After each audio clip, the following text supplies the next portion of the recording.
The Bishop of Wellington, Justin Duckworth, is not your typical bishop.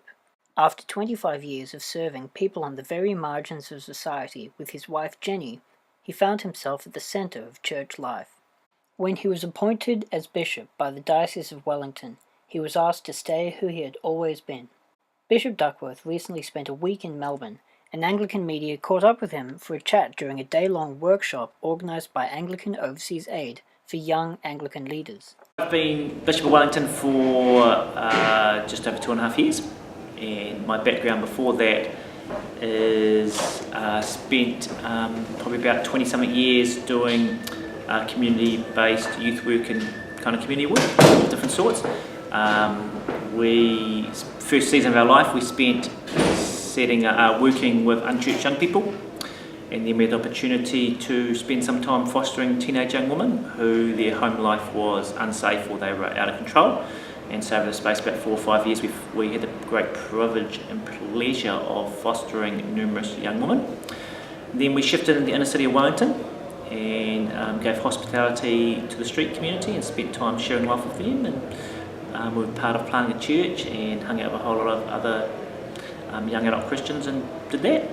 And then we felt God's invitation to shift rurally and create a contemporary monastery which offers hospitality to people who need an environment which helps them to make good decisions and harder for them to make sort of unhealthy decisions. And so we set up what's called Ngāti Awa. We set up that, and over the process with other people, we were there for about 11 years and became Bishop of Wellington. So my experience to be the Bishop of Wellington is I had only been an Anglican priest for a few years, not long. I had never run an Anglican church and I had never been on the payroll. So I was absolutely qualified for the role. I think the church would like to see change. I think our diocese, like most dioceses probably around New Zealand or in the Western world, I think we recognise that there are some significant changes we need to make. I think we recognise that we've missed one, maybe 2 generations.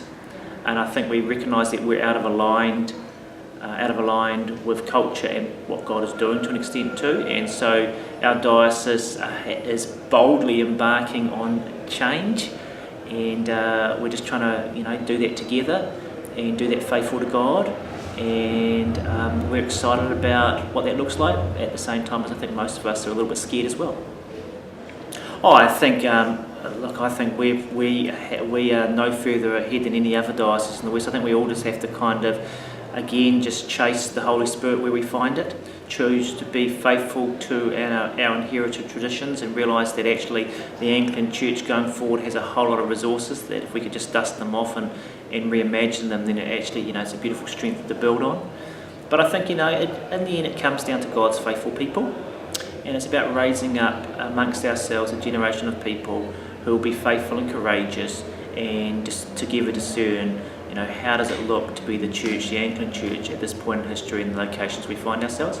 And what excites me about being an Anglican, and what excites me about the diocese is that we have